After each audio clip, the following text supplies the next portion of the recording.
Muchísimas gracias por la presentación y por la invitación, doctora Medinaceli, para el Servicio de Medicina Interna. Gracias a todos ustedes por su asistencia. Hoy día vamos a revisar algo que está siendo revisado y que en abril del 2026 acaba de haber una reunión a nivel mundial con los 24 países encargados de controlar este problema. 30 millones de muertes anuales. Tenemos 4 muestras del mismo tamaño con 5 millones de muertes cerebrovasculares, el problema de trauma, el problema materno-infantil, el problema de stroke. Y fíjense cómo la sepsis, en la diapositiva del lado izquierdo que tienen, 13 millones, solamente la sepsis se lleva de muertes, pero es invisible. Desde el 2019 se han hecho varios estudios y se ha pedido al equipo médico que ponga atención a este problema y deberíamos de verlo desde este otro enfoque, centrándonos en que muchos de los pacientes que ingresan tienen sepsis en este grupo importante de 4 patologías importantes que todo el tiempo vamos a ver. Es más, 15 patologías reportadas como causas de muerte principal el 2019 no se tomó en cuenta a la sepsis. Esto es un paper que nos muestra la estimación por años ajustados por discapacidad atribuibles asociados a la multiresistencia bacteriana para 23 patógenos en 204 países y territorios del 2019 en una revisión importante. Las infecciones y las muertes causan generalmente neumonías con más de 400.000 en forma directa y vinculadas a más de 1.5 millones de fallecimientos en entonces el 2019. Las bacteremias provocan alrededor de 370.000 muertes con 1.5 millones de muertes asociadas,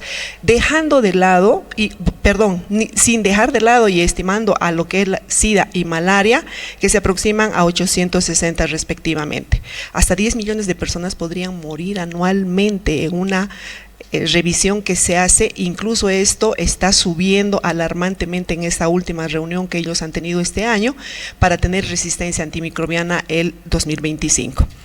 Si bien hablamos de, fíjense, 5 gérmenes que tenemos que tomar en cuenta, y es lo que vemos en la parte hospitalaria: Escherichia coli, Staphylococcus aureus, Klebsiella, Streptococo y Acinetobacter. No estamos lejos de este esquema, el que estoy mostrando, de que nosotros vemos en nuestros hospitales. El 2019 hay combinaciones ya de estos patógenos que nos traen dificultades y preocupación por alta mortalidad y la resistencia antimicrobiana. El grupo MRSA, que es el Staphylococcus aureus resistente a la meticilina, provoca más de 100.000 muertes, y las cepas resistentes de Escherichia coli y Acinetobacter baumannii con Klebsiella pneumoniae son muy importantes de tomar en cuenta porque causan entre 50 a 100.000 muertes cada una de ellas. Existe un paper que ha salido y que ustedes lo han debido de ver porque es parte de la actualización en la formación académica, que nos habla de la campaña para la supervivencia de la sepsis, directrices internacionales para el manejo de la sepsis y el shock séptico para el 2026. Como su nombre dice, es una guía compuesto por 69 personas que han estado ahí, 23 países reunidos, 38 panelistas ejerciendo y sobre todo han tomado en cuenta muchos grupos en este comité, como los grupos profesionales que se ocuparon de esto. ¿Qué nos mostraba esto? Que la disfunción orgánica aguda es potencialmente mortal, causada generalmente por una infección. Es mortal en fase aguda, entonces se convierte ya en una prioridad mundial.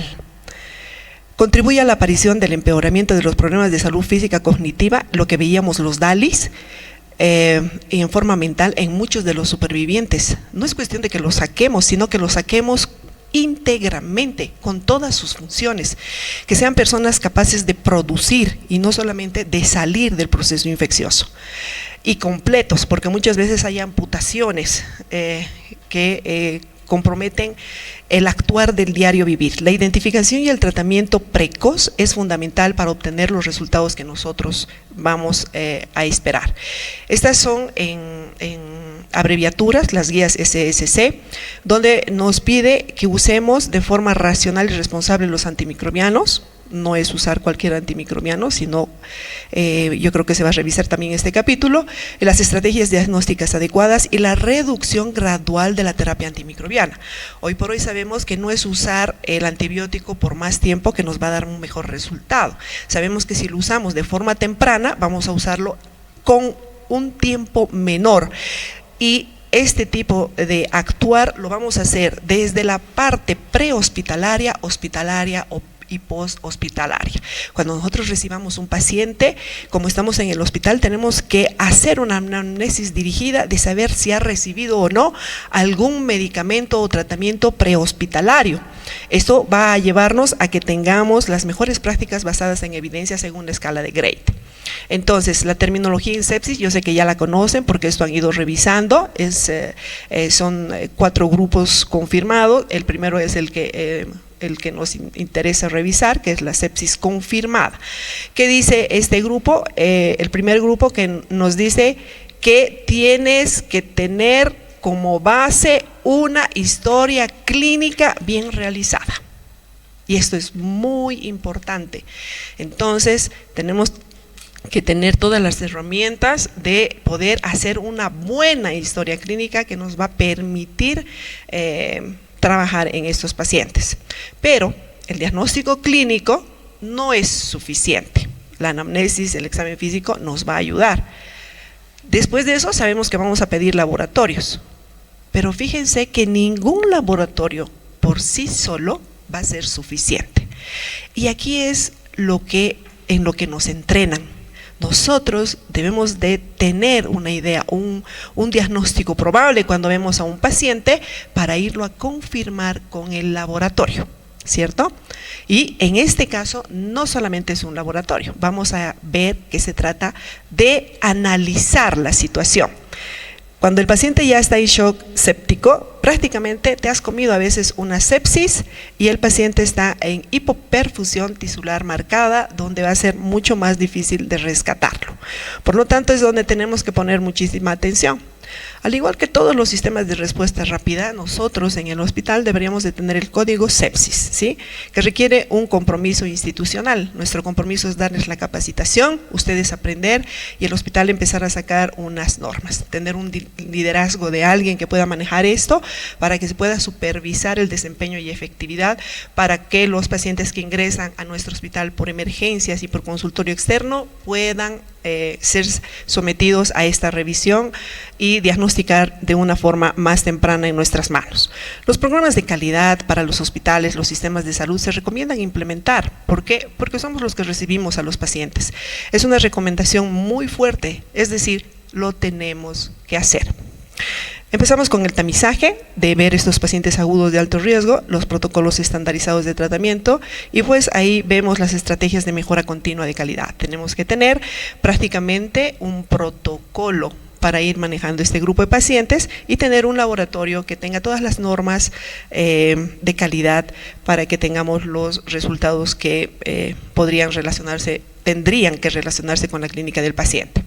Un gran ensayo aleatorizado con conglomerados y diseño en cuña han sido revisados en este grupo de pacientes y hay múltiples estudios de intervención y observacionales. Son 2 grupos grandes de investigación, no estamos hablando solo de uno, con una representación global que investigan lo que ahora llamamos código sepsis, con resultados mixtos en la revisión cualitativa y la información que ha dado procesos y resultados de atención con intervención, menor mortalidad, menor probabilidad de una ventilación mecánica, menor tiempo de administración de antibióticos y líquidos, como mencionábamos, y menor proporción de pacientes que recibieron vasopresores y escalada más temprana de la atención. Esta escalonada nos permite, con ese sistema de implementación, la capacitación del personal, una retroalimentación permanente que se ha observado se asocia con una menor mortalidad intrahospitalaria y a los 90 días en un paciente que tenga o no tenga sepsis, con un intervalo de confianza del 95%. Clínicamente hemos dicho, podríamos reconocer, también el tiempo es importante. Por eso cuando hacemos anamnesis decimos, ¿cuándo ha sido? El paciente les puede decir, ha sido hace 4 horas, ha sido hace 3 días. Es importante, tiempos, debemos de hacer una muy buena anamnesis. Y aquí hay un neumotécnico interesante para el reconocimiento de la sepsis temprana, ¿no? Tienen que tomar la temperatura, ver si hay procesos infecciosos, cómo está el estado mental del paciente y si hay algún problema de respiración, ¿ok? También hay síntomas, como un neumotécnico en facilito. Entonces ahí tienen el problema de la respiración, los escalofríos, fiebre o intenso sensación de frío, un dolor intenso o un malestar general extremo, el peor que ha sentido en su vida, la piel pálida, fría o con cambio de color, que a veces no es tan fácil de diagnosticar, es moteada, azulada o grisácea, y cuando realmente hay frío, ustedes van a ver incluso su piel, tienen esta coloración, con el frío se pone así, hay somnolencia, esto es importante. Muchas veces decimos, es un ancianito. No por ser anciano nosotros vamos a dejar de lado de revisar la parte neurológica y la parte de ver si tiene o no este problema y dificultad para despertar o confusión. Entonces no hay que confundir, son dos cosas diferentes. En algún congreso hablamos de cómo hacer el diagnóstico de una confusión en un paciente versus esto. Sensación de gravedad extrema o siento que me voy a morir. Algunos que otros pacientes dicen eso, no esperen esta frase en todos, ¿no? Hay una falta de aire o una dificultad para respirar. Entonces, si aprenden estas dos cosas, yo creo que estamos muy bien para ya empezar la anamnesis del paciente. Fíjense ustedes que hay rangos clínicos aproximados reportados en cortes de estudios importantes que toman en cuenta la frecuencia reportada en porcentajes. El escalofrío y la fiebre se encuentra en el mayor porcentaje, ¿sí? 60-85%. Dolor intenso 50-70%, la piel pálida 30-60%, y cada uno de ellos nos está diciendo el significado fisiopatológico y la importancia clínica. Hablando de escalofríos, nos dice que ya está el paciente con una respuesta inflamatoria sistémica. ¿Se acuerdan de el COVID? Y tanto hemos hablado de esto, su cuerpo está totalmente inflamado, totalmente atacado por dentro, por eso está sintiendo lo que nos dice. Hay gran cantidad de liberación de pirógenos y hay una vasoconstricción periférica importante, por eso tu paciente va a estar en ese estado, ¿sí? Es uno de los signos más fácilmente reconocibles, así que yo creo que también ya lo han visto, pero también en estos pacientes muchas veces no hay fiebre, puede haber hipotermia ya por el tiempo. Cuando hay hipotermia en el paciente nos dice que está yendo muy mal, su pronóstico es malo. El dolor intenso o el malestar extremo nos habla de inflamación, hipoperfusión, lesión tisular, es muchas veces muy subjetivo. La piel pálida nos dice también que está con esa vasoconstricción, mala perfusión y una microcirculación alterada. Esto ya es problemático, ¿no? La somnolencia que nos hablaba el paciente es una disfunción cerebral aguda que nos está hablando de algo que a veces ni siquiera lo mencionamos, la encefalopatía séptica. Muchas veces decimos es una encefalopatía hipóxica. En este caso, pues sí se puede considerar séptica. Cuando nos da la expresión de que se va a morir es tan subjetivo, pero es la sensación que él tiene de todo su sistema, pero te está diciendo que no puede hacer nada, que se está poniendo en tus manos, que hay un deterioro sistémico extremo. ¿Por qué? Porque no puede ni respirar, ¿cierto? Esa falta de aire laboratorialmente la vamos a encontrar con una acidosis láctica, taquipnea compensatoria, y hay que buscar generalmente un foco pulmonar. Este es un signo de alarma importante, es una bandera roja que llamamos nosotros, que va asociado a una peor evolución. Entonces, si acortamos el tiempo, hacemos el diagnóstico, vamos a tener un buen resultado para tratar lo que es sepsis. Estudios comparativos con más de 221,000 pacientes han evaluado los puntajes, cómo yo podría calificar a un paciente. Sabemos que manejamos escalas. En este caso, los registros prehospitalarios muestran que hay varias escalas. El más conocido y el que ustedes deben estar manejando es el Q-SOFA. Y también han visto los criterios del Search True Positive, pero en la actualidad tenemos una puntuación mucho más fina que se llama el NIUS 2. El NIUS 2 ha calculado y ha mostrado una mayor sensibilidad y especificidad y ha tenido un mejor rendimiento tanto para la sensibilidad en un 73% con un intervalo de confianza del 95% versus el Q-SOFA que ha bajado en sensibilidad. No es dejarlo de usar.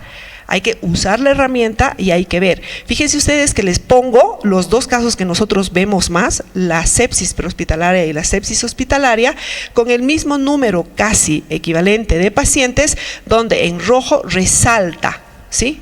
Incluso en prehospitalaria el NIUS 2. Algo que tenemos que revisar, tenemos que conocer. Los marcadores clásicos de inflamación no son obligatorios como un panel de biomarcadores por sí solos, ni deben de pedirse indiscriminadamente. Ingresa el paciente, no, necesito hemograma, cultivo, necesito PCR, necesito hierro, no, debemos individualizar a cada paciente. Los pacientes llegan hasta el Helicobacter pylori le piden, hasta le piden perfil lipídico en un proceso que tenemos que buscar proceso infeccioso. Entonces hay que buscar el proceso infeccioso, hay cosas que me van a servir en el momento agudo, estamos tratando a un paciente para salvarle la vida lo más pronto posible, ¿sí? Como parte de la evaluación integral, ¿qué debo de hacer yo? Apoyar la sospecha diagnóstica, ya lo he revisado, he aprendido, he hecho mis escalas, he evaluado su gravedad y entonces debo de establecer una línea basal para ir trabajando, monitorizando a mi paciente, ¿sí? Y con eso debo de tomar en cuenta clínica, microbiología, ¿qué le voy a pedir como marcador inflamatorio? Que ahora lo vamos a revisar un poquito para que se acuerden, y los biomarcadores metabólicos para ver además esa función orgánica y la repercusión sistémica que tiene. Aquí tienen una tabla muy interesante,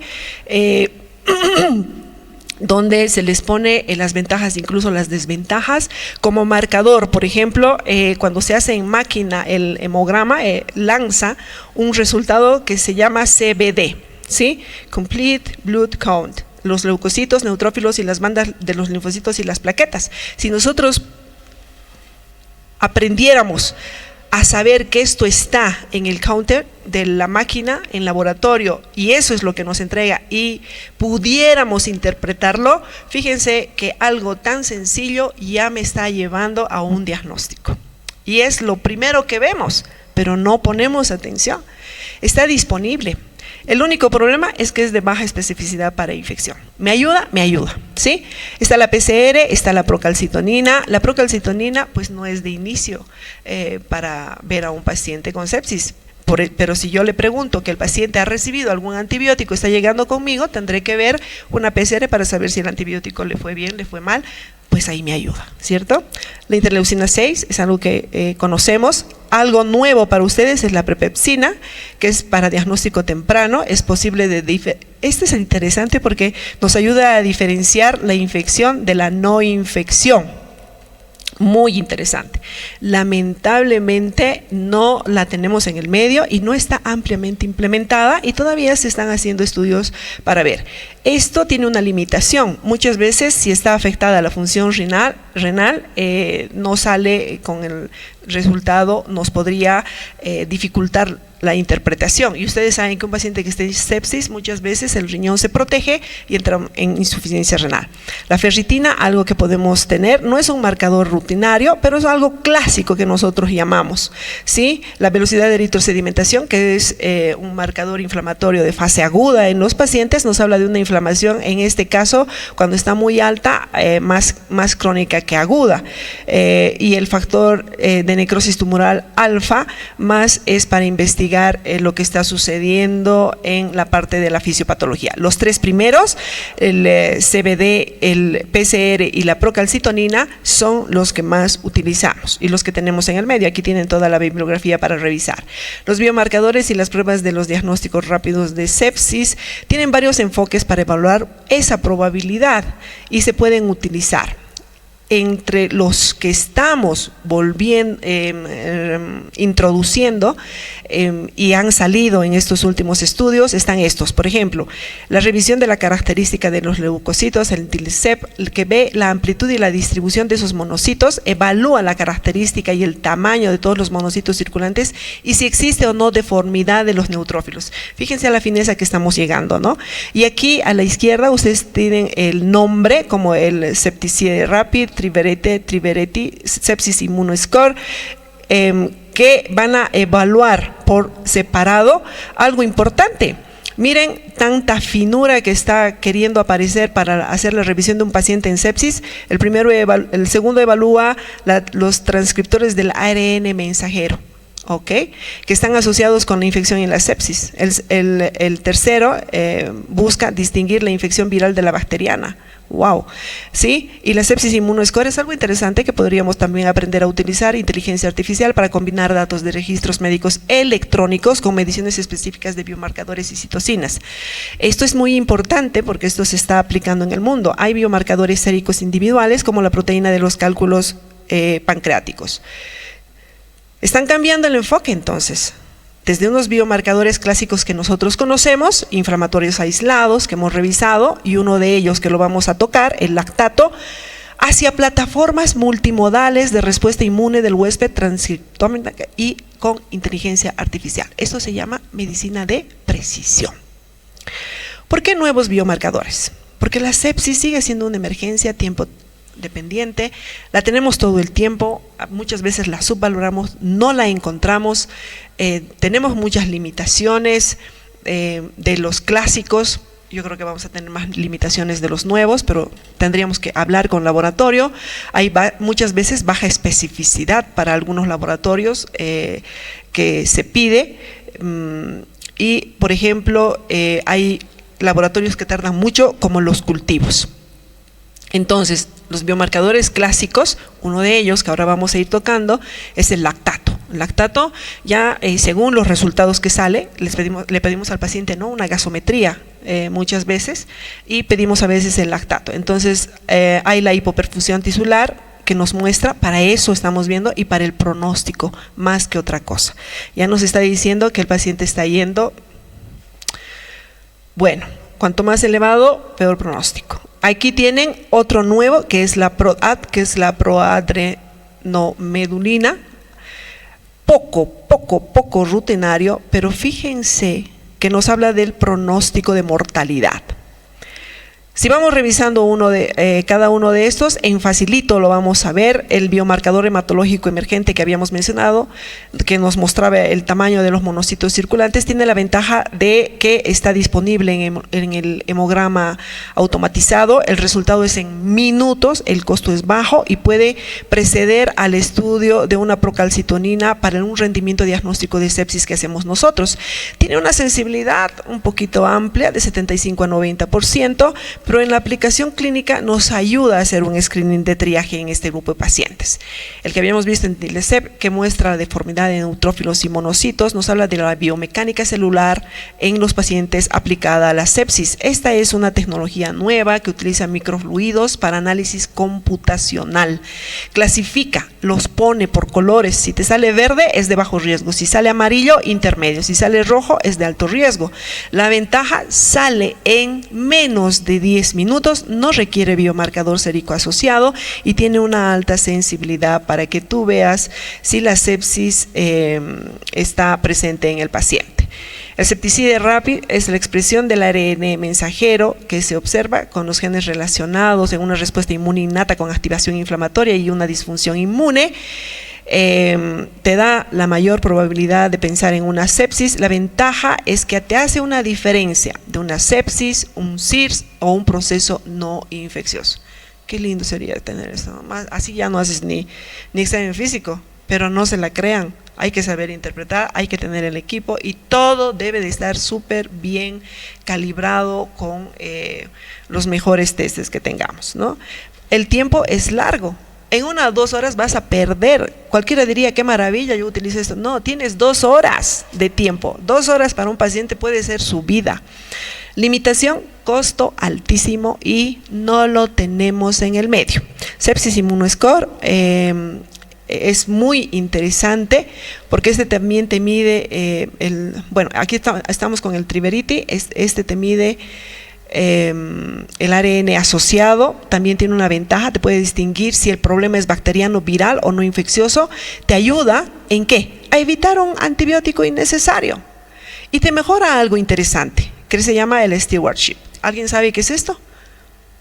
Esto se trata de mejorar una gestión optimizada de uso institucional responsable. Se refiere a que refinemos los programas médicos encargados de asegurar el uso correcto, seguro, costo efectivo de todos los recursos clínicos que nosotros tengamos. Si hablamos de un stewardship antimicrobiano, AMS, podríamos optimizar la selección exacta del antibiótico, la dosis, que se hace kilopeso. En pacientes obesos hay que tomar muy en cuenta, vía de administración, duración, el tiempo del tratamiento del antibiótico. El punto importante aquí es curar las infecciones minimizando la toxicidad y frenando la resistencia bacteriana. Este stewardship también se aplica a los diagnósticos, es decir, yo debo de pedir los laboratorios correctos en el momento preciso, no pedir laboratorios que se me ocurran, que sean pruebas innecesarias, que lleven a diagnósticos erróneos y yo tenga un tiempo perdido en los pacientes. El Sepsis Immunoscore que hablábamos, miren cómo combina historia clínica, signos vitales, laboratorio, es una inteligencia artificial aplicada al diagnóstico. Tenemos que tener un buen software, un buen equipo, una buena estructuración de esto y nos da una mayor precisión diagnóstica con predicción del deterioro, riesgo del shock séptico y mortalidad. Cuando estábamos en COVID, yo vi una escala muy interesante. ¿Saben dónde? En Beni.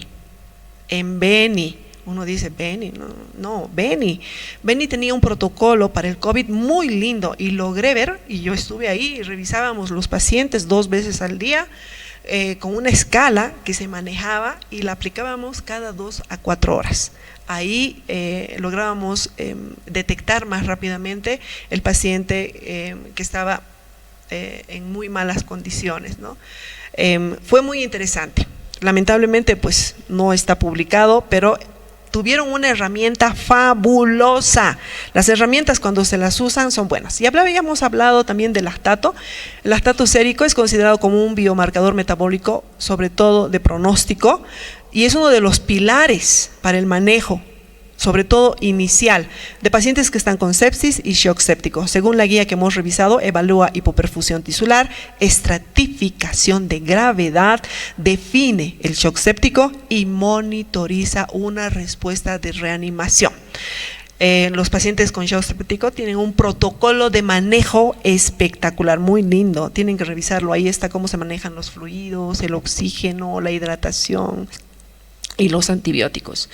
Entonces, este es un biomarcador importante, refleja esa hipoperfusión, no indica, no te dice que está enfermo, sino te dice la gravedad más que otra cosa y el problema que está sufriendo el paciente en su fisiología.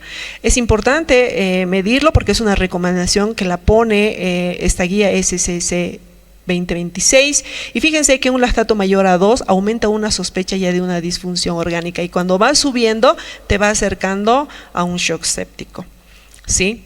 Ahí, es fácil de conseguir, está en el medio, es útil y se lo puede tener. Aquí tenemos el otro biomarcador que habíamos hablado y que lo tenemos también en el medio. Fíjense que tanto la procalcitonina como el lactato son útiles, pero ninguno es específico de sepsis, ninguno.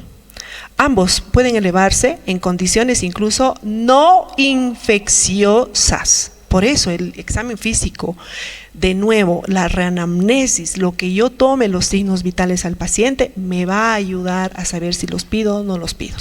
Me va a dar el falso positivo, y es una herramienta que muchas veces está mal utilizada.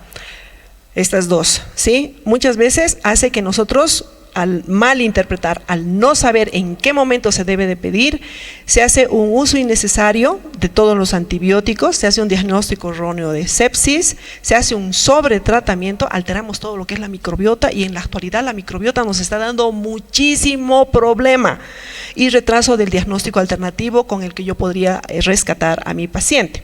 Las condiciones no infecciosas que elevan tanto la procalcitonina como el lactato, fíjense, trauma, cirugía mayor, quemaduras extensas, shock cardiogénico, hipovolémico, embolismo pulmonar, infarto de miocardio, insuficiencia cardíaca, enfermedad renal aguda, la lesión renal aguda en la actualidad, enfermedad renal crónica, enfermedad hepática, falla hepática, cetoacidosis diabética, estado epiléptico, ejercicio extremo.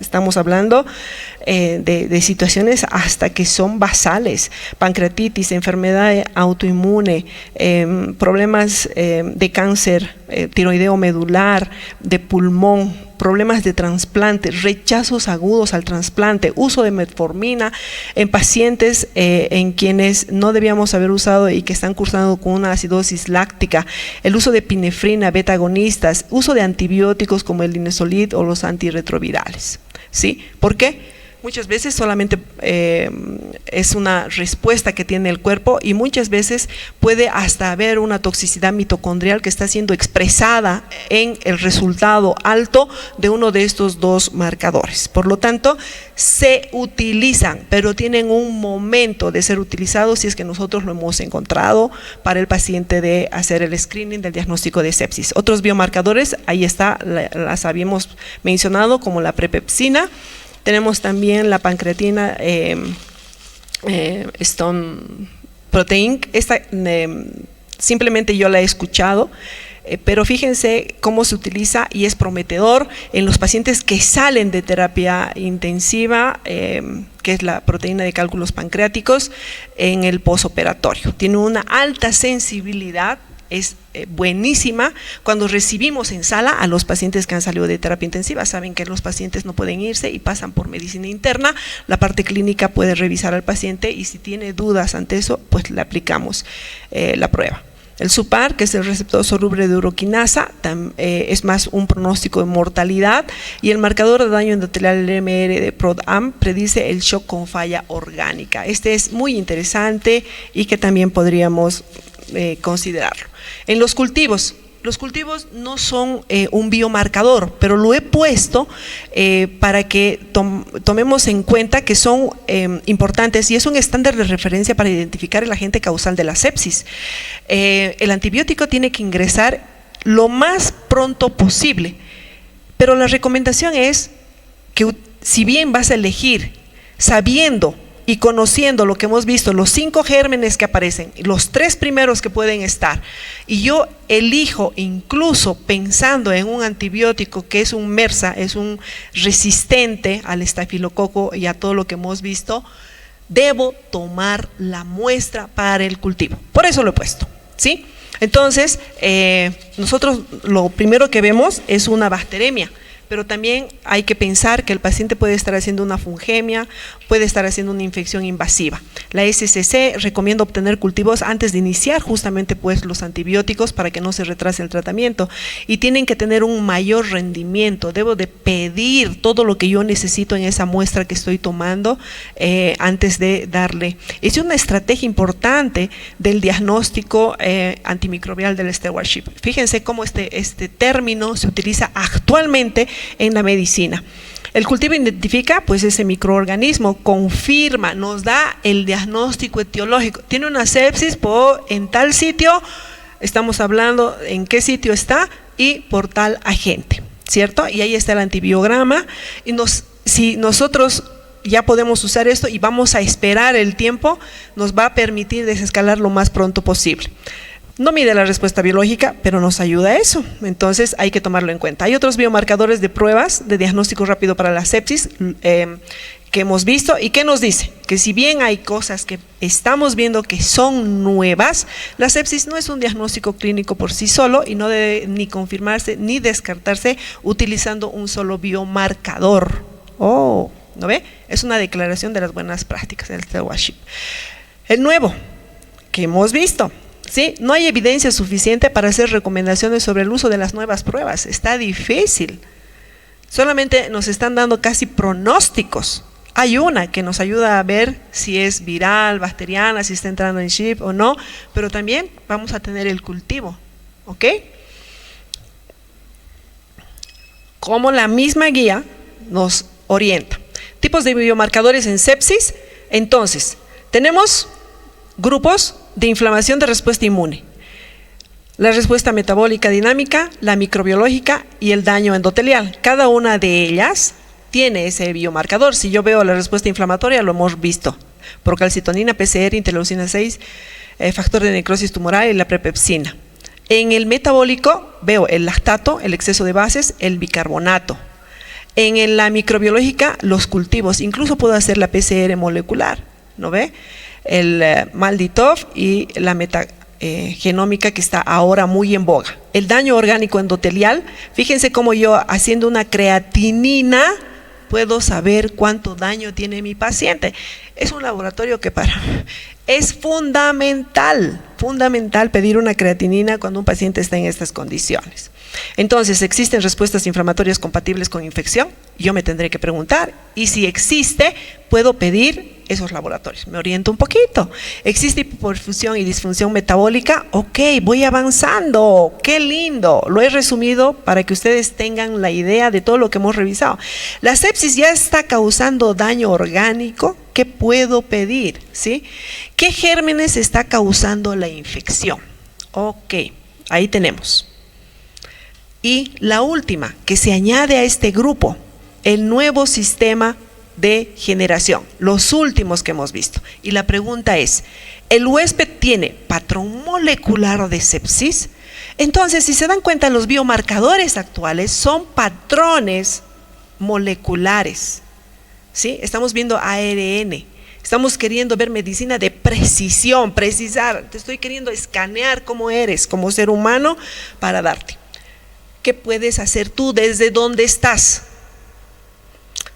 Un gran interno. ¿No ve? Aquí están capísimos para aprender todos los días. Recomendar las vacunas. ¿Un paciente diabético tendrá que vacunarse o no? Excelente, sí. Sí. Es diabético, factor de riesgo importante, ¿no? Entonces, a los niños con más ganas. Tenemos que hablar con nuestra población, con nuestra gente y recomendar.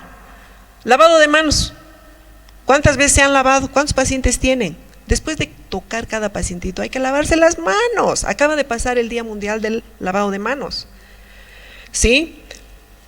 Bien, la profilaxis quirúrgica, las prevenciones de infecciones, el reconocimiento precoz. Esto es lo que hemos aprendido. Tratamiento adecuado.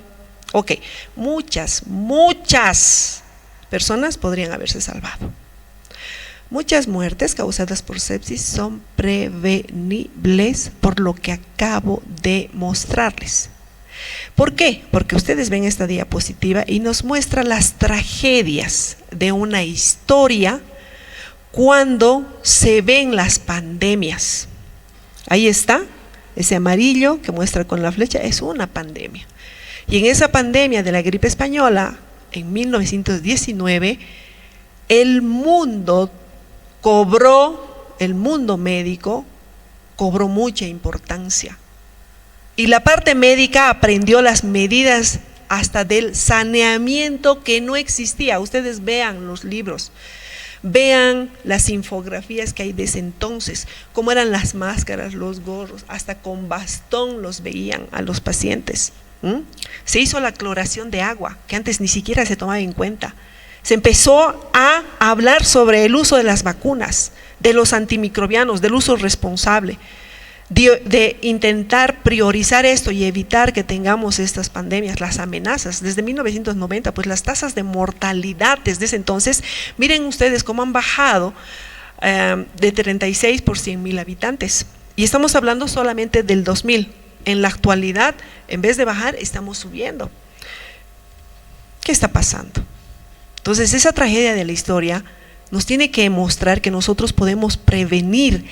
¡Oh, qué lindo! Higiene de manos. Reducción estimada. ¿sí? Según el IAS, 30-50%. Comentario es pues la medida más barata, costo efectiva alta. Pero se olvidan del lavado de manos. No hay el lavado de manos. Entonces, algo que nosotros podemos hacer, el lavado de manos. La vacuna antigripal. Los adultos mayores en el país tienen que ser cuidados. Los 7 grupos de riesgo que tenemos en el país deben de ser cuidados. Y ahí está. ¿Cuántos se están vacunando? ¿Ok? El stewardship para los programas. Mensaje para llevar a casa. Integración. Nosotros debemos de hacer, estamos en camino a una medicina de precisión proteínica molecular, interesantísima en todo campo. La medicina está teniendo una gran revolución. Sin embargo, hoy por hoy tenemos la inteligencia artificial, nos ayuda. Pero ¿qué es lo que no tiene la inteligencia artificial en la parte clínica?